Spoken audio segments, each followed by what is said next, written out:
After their defeat in World War I, the fiercely proud German people are utterly humiliated. Just before death, did Adolf Hitler's own family finally expose his darkest secret? Sensational claims say his half-sister Angela confessed everything, but the truth points elsewhere. At the center of this mystery is Angela's daughter, Gaily Raubal, the young woman Hitler kept under suffocating control. In 1931, she was found dead in his Munich apartment, unalived with his pistol. Was it self-destruction or something far more sinister? Was Hitler so power-driven that he could take the life of his beloved niece? Stay tuned to unpack the unanswered questions surrounding Gaily's final hours, haunt history, and the shadows they cast reach into the very heart of Hitler's rise to power through Angela's confession. Hitler's half-sister, Angela Hitler. Adolf Hitler, the man who would later plunge the world into war, was not an isolated figure. Behind the public image of the fiery dictator stood a small but significant circle of relatives whose lives intersected with his in complicated, sometimes tragic ways. At the heart of this circle were two women, his half-sister Angela and her daughter Gaily. Angela Hitler, the daughter of Alois Hitler and his second wife, Franziska Matzelsberger. This made her Adolf's half-sister, and though their lives initially diverged, Angela lived a conventional family life while Adolf drifted into poverty and political agitation. Their paths would converge again once he began to rise in prominence. Angela had 3 children, Leo, Elfrieda, and the youngest, Angela Maria Raubal, better known by her nickname, Gaily. Gaily Raubal quickly became the brightest light of the family. By all accounts, she was lively, attractive, and charming. Everyone admitted she possessed a magnetic quality that drew people in. When her father died young, her mother, Angela, relied on relatives for stability. That dependency deepened when Angela eventually went to work for her half-brother Adolf in the 1920s. By this time, Hitler was no longer the struggling artist of Vienna or the failed revolutionary of 1923. He was rebuilding his political movement after his imprisonment for the Beer Hall Putsch. Seeking both loyalty and trust in his inner circle, he invited Angela to serve as his housekeeper in his Obersalzberg retreat and in his Munich residence. With her came Gaily, then a teenager, who quickly found herself under the roof and under the gaze of her ambitious uncle. It was here that the unusual family dynamic began to take shape. Hitler, who had always maintained a guarded distance from most women, seemed captivated by Gaily. He took her under his wing, funded her education, and eventually persuaded her to move permanently into his Munich apartment. For Angela, this seemed a secure arrangement. Her daughter was living comfortably and connected to a man rapidly gaining influence. But beneath the surface, darker undercurrents were already forming. Gaily's position in the household was unstable. On one hand, she was indulged.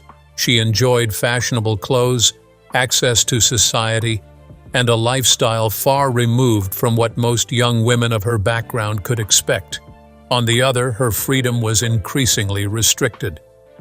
Hitler's interest in her was not the distant care of an uncle. It was possessive, almost suffocating. Angela, meanwhile, often found herself caught in the middle. As both mother and housekeeper, she straddled the line between concern for her daughter and loyalty to her powerful half-brother. Reports suggest that she clashed with Hitler more than once over Gaily's treatment, with tensions eventually leading Angela to leave her position as housekeeper. This decision would prove fateful. Gaily, now in her early 20s, longed for independence. She dreamed of studying voice in Vienna and escaping the claustrophobic environment of Hitler's household. But each step toward freedom seemed blocked by her uncle. Friends noted her frustration, her arguments with Hitler, and her growing despair. The situation was volatile, and the stage was set for the tragic events that would unfold in September 1931. In the Hitler family web, then, Angela played the role of caretaker, sometimes accomplice, sometimes reluctant bystander. Gaily became the tragic figure whose life intersected fatally with her uncle's ambitions. and Adolf himself stood at the center, weaving control over those closest to him, even as he sought to command a nation. Let's delve deeper into the uncle-niece relationship. What transpires between them? What affection defined their relationship? Geely and Hitler's claustrophobic relationship. By the late 1920s, Geely Raubal had become the centerpiece of Adolf Hitler's private world. She was young, vibrant, and full of the hopes of any woman in her early 20s. She wanted freedom, romance, and the chance to pursue a career in music. Yet the path she walked was not one of independence. Instead, she found herself bound ever tighter to her uncle, whose ambitions for power on the national stage mirrored the suffocating control he exerted over her personal life. When Geely moved into Hitler's Munich apartment in 1928, she entered a world unlike that of her peers. This was no ordinary arrangement between a niece and her uncle. Hitler's growing prominence in politics meant that his home became a hub of activity, a place where party members and associates came and went.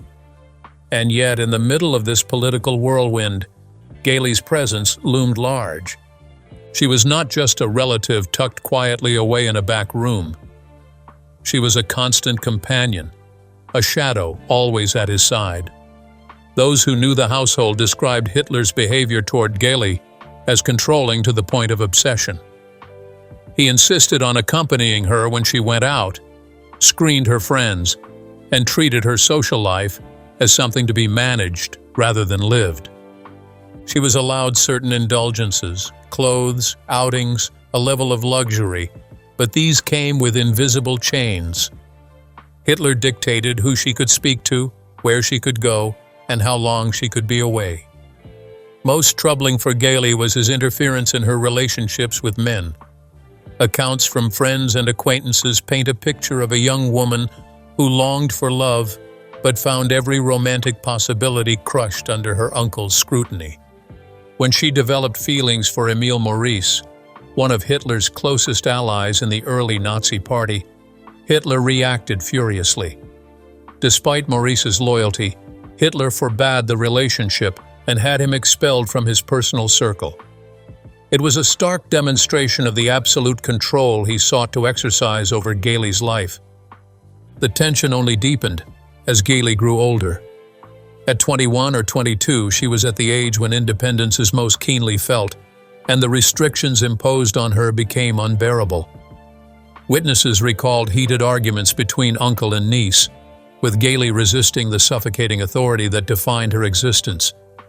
She dreamed of studying voice in Vienna, of making a career for herself as a singer. Hitler, however, dismissed her ambitions as impractical.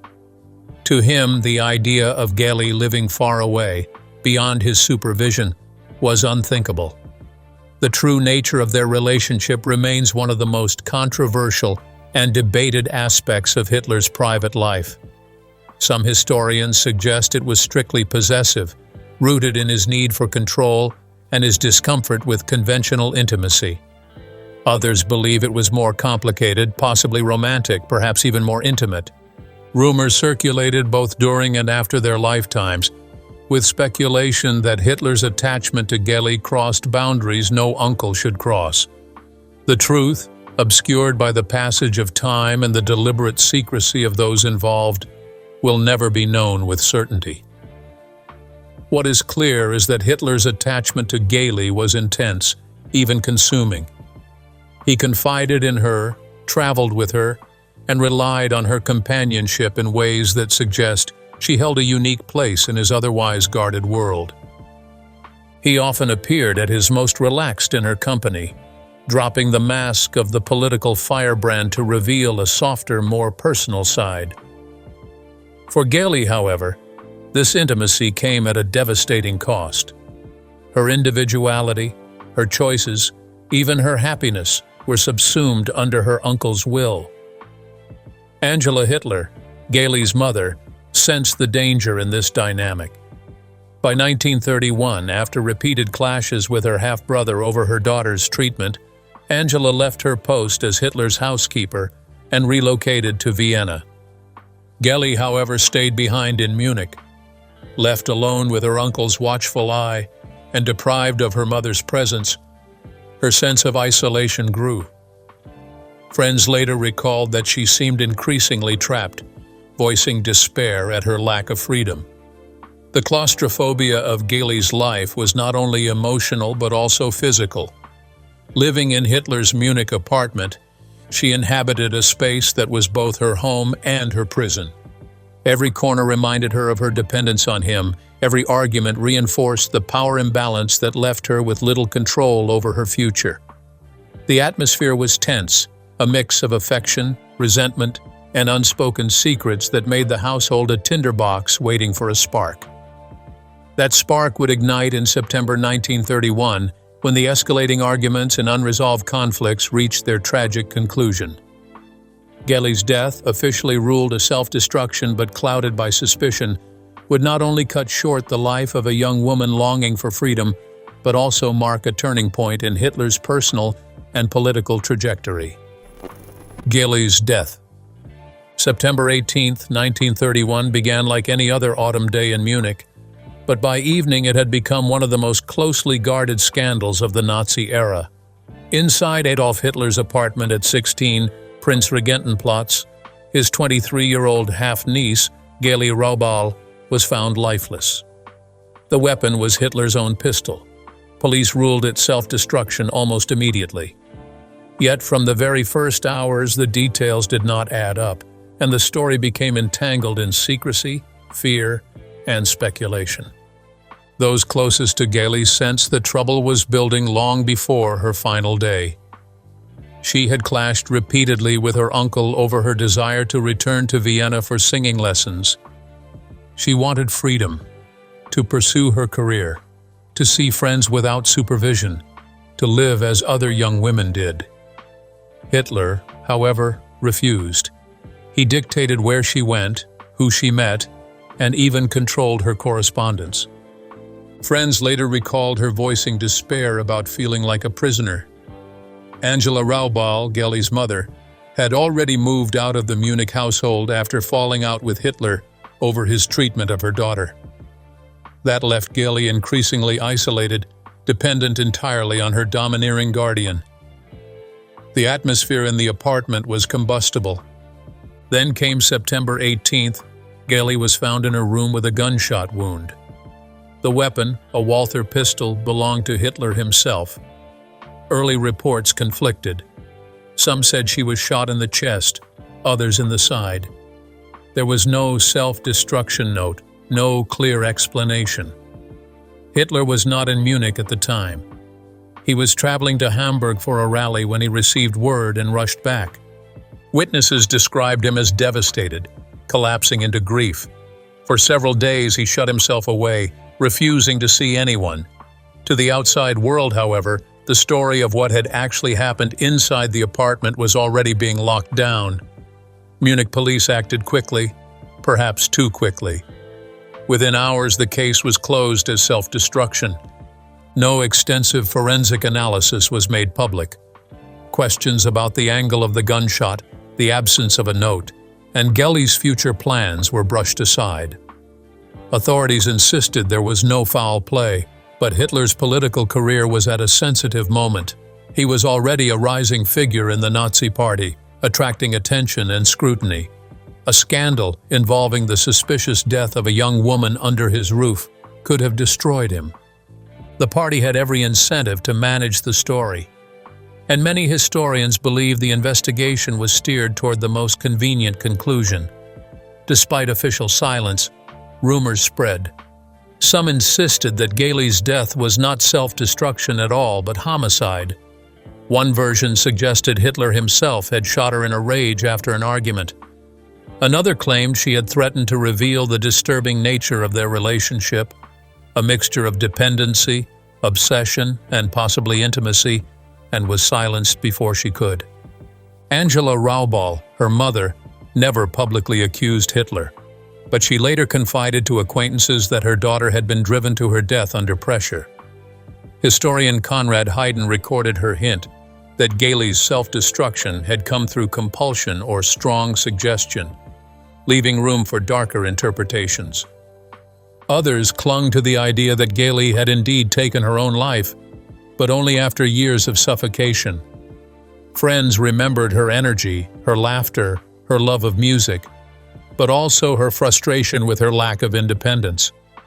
If she did pull the trigger herself, many believed, it was because she saw no other escape.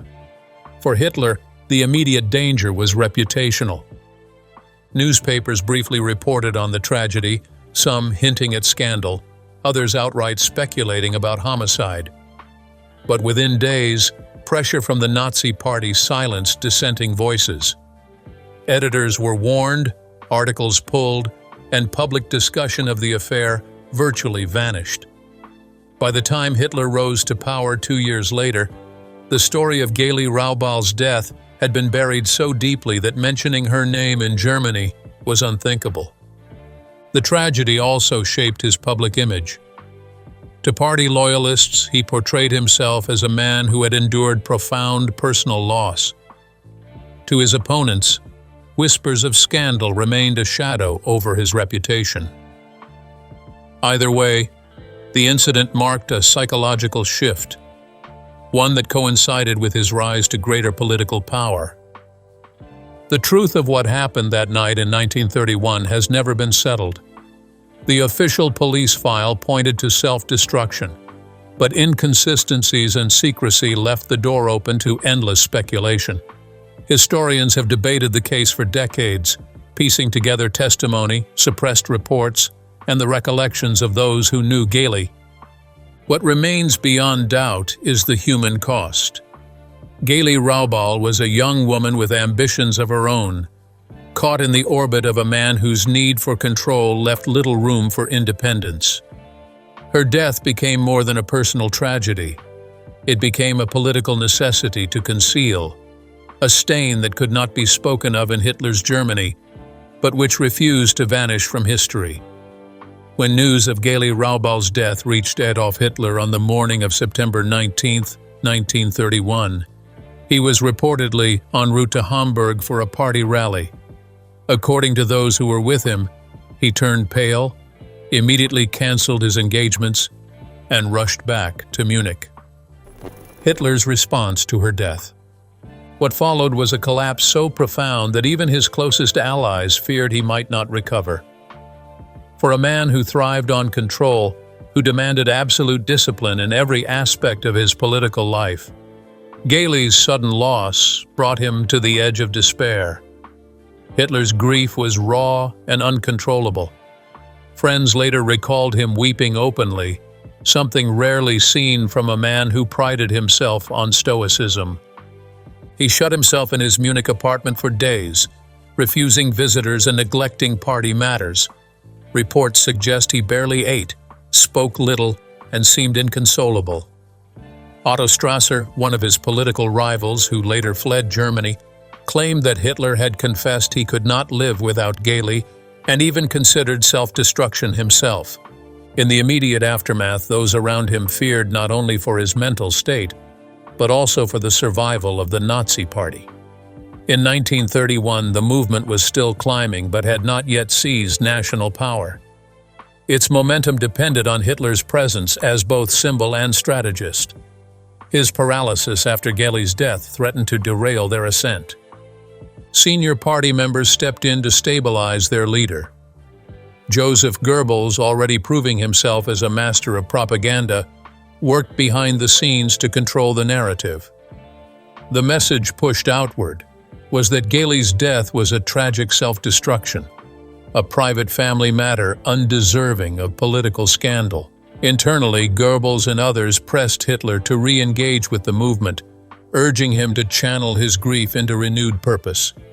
Heinrich Hoffmann, Hitler's personal photographer and close confidant, later wrote that Hitler was shattered and spoke of Gailey constantly, almost obsessively. He described his leader as a man bereaved, unable to function, and dangerously unstable. But even Hoffmann recognized that this period of collapse did not last indefinitely. Something in Hitler hardened as the weeks went on. After the initial breakdown, Hitler began to transform Gailey's memory into something almost sacred. He kept photographs of her in his homes, framed and prominently displayed. Visitors to the Berghof years later recalled her portrait hanging on the wall, still treated with reverence long after her death. Some accounts suggest that he maintained her room as it had been, untouched, as though waiting for her to return. This memorialization served a dual purpose. On a personal level, it allowed Hitler to keep her presence alive, even as his grief turned into something darker, obsession. On a political level, it became a convenient narrative. The idea of a man scarred by tragic loss lent him an aura of sacrifice, of someone who had endured deep suffering. Though the Nazi Party rarely spoke of Gailey publicly after 1931, in private circles the story of his devotion and heartbreak fed into the myth of the leader who bore wounds unseen. Historians have debated what effect Gailey's death had on Hitler's personality. Some, like Ian Kershaw, argue it marked a decisive turning point. Before 1931, despite his volatile temper, Hitler still exhibited moments of warmth, even playfulness, particularly with Gailey. After her death, those glimpses grew rarer. Contemporaries noticed a change. He became more detached, more single-minded, less accessible emotionally. His interactions with women shifted. While he later maintained relationships, most notably with Eva Braun, none carried the same intensity or chaos as his bond with Gailey. To many observers, it seemed as though he had closed off a part of himself, unable or unwilling to expose such vulnerability again. Even as Hitler's private world crumbled, the Nazi Party recognized the danger of scandal. In the months following Gailey's death, rumors swirled, suggestions of homicide, whispers of an inappropriate relationship, speculation about cover-ups. Goebbels and other propagandists worked tirelessly to suppress these narratives. Newspapers that strayed from the official line faced consequences, while sympathetic editors were rewarded for restraint. The strategy worked. By 1932, as Hitler's political campaign for the presidency intensified, the scandal had largely faded from public view. His opponents occasionally attempted to revive it, but the combination of party pressure and public distraction with the economic crisis kept the issue from derailing his ambitions. Privately, however, Hitler carried Gailey's memory like a wound that never healed. He visited her grave in Vienna when he could, often bringing flowers. Those close to him claimed he sometimes spoke of her as if she were still alive. According to accounts from Eva Braun's circle, even in the later years of the Reich, Gailey's name remained a forbidden subject, a ghost haunting the background of Hitler's relationships. Some historians speculate that this fixation shaped his later behavior. His insistence on control over Eva Braun, restricting her movements, dictating her role in his life, echoed the patterns that had defined his relationship with Gailey. But with Eva, he allowed more distance. Perhaps a recognition that the intensity of his earlier possessiveness had ended in tragedy. What emerged from the ashes of Hitler's grief was a man more ruthless, more determined, and more insulated from human attachment. Gailey's death did not derail his political ambitions. Instead, it seemed to strip away the last barriers to his complete immersion in ideology and power. Those who had seen him at his most vulnerable now watched as he re-emerged with a sharpened edge. In speeches after 1931, his rhetoric grew even more intense. Some biographers suggest that the personal devastation he suffered fused with his political mission, driving him to seek redemption or vindication through absolute authority.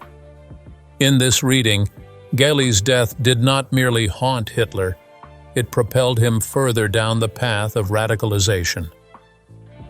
By the time Hitler seized power in 1933, Gailey's name had become taboo. Within Germany, her story was erased from public discourse. Mentioning her death, let alone questioning the official version, was dangerous. The regime's propaganda machine ensured that this chapter of Hitler's life disappeared from public memory. Yet in exile among émigrés and foreign journalists, the whispers continued. Writers like Conrad Hayden and later William Shearer returned to the mystery, framing it as evidence of Hitler's unstable character and dangerous psychology. For them, Gailey's death revealed not just a personal tragedy, but a glimpse into the darker currents that shaped the dictator-to-be. Gailey Rauball's death may never be fully explained, but its impact on Hitler is beyond dispute. The breakdown that followed revealed how deeply entangled his private world was with his political persona. His obsessive grief, the cult he built around her memory, and the hardening of his emotions afterward all speak to a transformation that echoed through the rest of his life.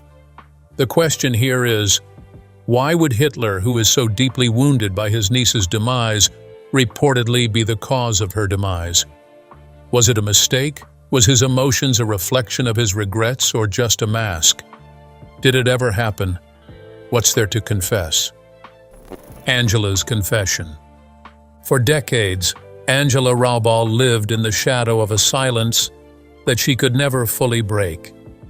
As Adolf Hitler's half-sister and the mother of Gailey Rauball, she was bound to him by family, loyalty, and fear. But she was also the woman who lost her daughter in circumstances that have haunted history. While Angela never left behind a formal testimony, the fragments she did reveal to confidants, along with the bitterness she carried until her death, form the closest thing we have to a confession. When Gailey died in 1931, Angela was not living in Hitler's Munich household. She had already quarreled with her half-brother about his treatment of her daughter and moved out. This separation, however, gave her no distance from the tragedy. The news shattered her. Friends remembered Angela as devastated, inconsolable, yet she also expressed something more than grief: suspicion. According to the anti-Nazi journalist Conrad Hayden, Angela hinted that her daughter had not taken her life entirely of her own free will. She suggested that Gailey had been driven to self-destruction under compulsion or strong suggestion. The remark was careful, cautious. She did not accuse Hitler directly, but the implication was clear. Gailey had been under extraordinary pressure, and that pressure had come from the man who controlled every aspect of her existence. For Angela, this suspicion became the unspoken truth she carried. She could never say more openly, not in a Germany increasingly dominated by the very brother she blamed. But in that restrained phrase, under compulsion, was the weight of a mother's judgment. As Hitler rose to power, Angela's position became even more complicated. She was family, but she was also a liability. She had lived in his household, seen his relationship with Gailey firsthand, and knew the conflicts that had driven her away. For a time, Angela managed the Berghof, Hitler's retreat in the Bavarian Alps, overseeing domestic affairs. This kept her inside the inner circle, but also under constant watch. There is no evidence she ever spoke publicly about Gailey during these years.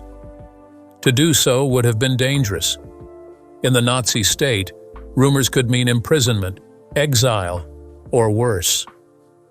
The regime silenced journalists and suppressed any mention of the scandal. For Angela, survival meant silence. But silence does not mean forgetting. Those who encountered her in quieter moments after the war recalled an undercurrent of resentment. Angela never forgave her brother, some said, and she never stopped believing that Gailey's death had been bound to him. When the Third Reich collapsed in 1945, Angela lived quietly in Germany and Austria. She was not a political figure and escaped the scrutiny that fell on other Nazi insiders. To most, she was just a grieving mother, aging in obscurity. But fragments of her perspective survived through the people who knew her. These fragments form the basis of what later historians described as her confession. She never wrote a memoir, never gave interviews. But in private, she let slip enough to make clear that she did not accept the official version of her daughter's death. In her mind, Hitler bore responsibility, not necessarily by pulling the trigger, but by creating the suffocating, coercive world in which Gailey lived and died. Angela's most cited remark is that her daughter's self-destruction was the result of compulsion or strong suggestion. This single phrase, recorded by Haydn, has been dissected for decades. What did she mean? Was she suggesting psychological pressure so intense that Geli felt she had no escape? Or was she hinting at direct coercion that Geli had been forced into her death? Historians disagree, but the phrasing reveals something crucial. Angela did not believe her daughter chose freely. Whether she suspected violence, manipulation, or unbearable control, she placed the blame squarely at Hitler's feet. Other fragments support this. Some acquaintances later recalled Angela expressing bitterness toward her brother, though she stopped short of open accusations. She lived long enough to see his downfall, but she never publicly exonerated him. Her silence in official settings only emphasized the hints she allowed to slip in private. To imagine Angela's confession is to reconstruct the unspoken. She could not openly accuse Hitler while he lived. There is another dimension to Angela's story: guilt. As a mother, she had allowed her daughter to live under Hitler's roof, perhaps even encouraged it at first, when Hitler's fortunes were rising. By the time she recognized the danger, it was too late. Leaving the household may have protected Angela herself, but it left Geli alone with a man whose possessiveness had already become unbearable. This guilt may explain Angela's restrained language. To accuse Hitler outright would not only endanger her, but also force her to confront her own part in the tragedy. By framing Geli's death as self-destruction under compulsion, she acknowledged the truth as she saw it without fully indicating herself. Angela Rowohl died in 1949, 4 years after Hitler. She never published her account, never stood before the world to tell her story. But those who sought her out remembered her bitterness. In that sense, Angela's confession was not a single moment of revelation, but a lifetime of unresolved grief. It survived not in documents or interviews, but in whispers, recollections, and the careful words recorded by others. She remained until her last days, the mother who lost her daughter in Hitler's house and never accepted the story she was told. Angela Rowohl's confession is not a dramatic courtroom statement or a tell-all memoir. It is quieter, more haunting. It is the silence she maintained in public, the bitterness she shared in private, and the careful phrases that slipped through the cracks of history. She never accused Hitler outright, but by rejecting the idea that her daughter died freely, she pointed the finger in the only direction it could go. Her testimony, fragmentary though it is, reveals a woman who believed her brother's control destroyed her child. If you enjoyed this video, please like and subscribe and click on the next video.